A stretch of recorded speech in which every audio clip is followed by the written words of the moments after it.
আসসালামু আলাইকুম। আপনারা দেখছেন সততা ইলেকট্রনিক্স এটিভি ইউটিউব চ্যানেল। সাথে আছি আমি মোহাম্মদ আয়ুব মিস্ত্রি।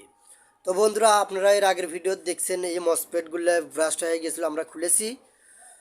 তো আমার এই শর্ট ভিডিওগুলো অনেক গুরুত্বপূর্ণ, কিন্তু একটি ভিডিও নতুন মেকার ভাইদের জন্য খুবই গুরুত্বপূর্ণ আমি বলবো। তো এই ড্রাইভার সেকশনে অনেকগুলো গুঁড়ো পার্টস শর্ট হয়ে গিয়েছিলো, সমস্ত মসপেট ব্রাস্ট হয়ে গেছিলো। আমরা কিন্তু গুঁড়ো পার্টস লাগাইছি এবং এই পাওয়ার সাইডে একটি মসপেট আমরা লাগাইছি, দেখতে পাচ্ছেন আপনারা।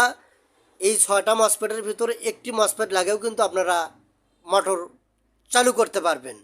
লোড ফাংশনেও একটি মসপেট লাগে অন্তর আপনারা চালু করতে পারবেন, সমস্যা নাই। তো মসপেট ফেটে গেলে পারে গুঁড়ো পার্টসের যদি আপনারা কাজ করে থাকেন, অবশ্যই আপনারা আগে সমস্ত মসপেট লাগাবেন না। একটা মসপেট লাগে অন্তরে কন্ট্রোলারটা আগে রান করে নেবেন, তারপর আপনারা বাদ বাকি মসপেটগুলো লাগাবেন। তো আমরা এখন এটা চালাবো।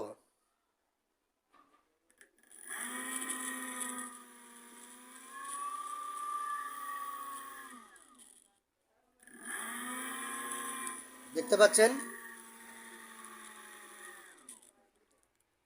হাতটা ভিজে থাকতে হবে, ঠিক আছে।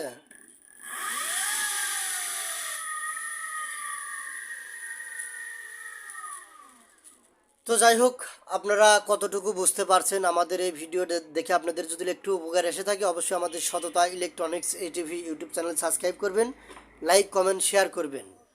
আর ভিডিও দেখে কাজ করতে যে ভাইদের একটু অসুবিধা হয় তারা চাইলে সরাসরি আমাদের কাছে আসে কাজ শিখে যেতে পারবেন।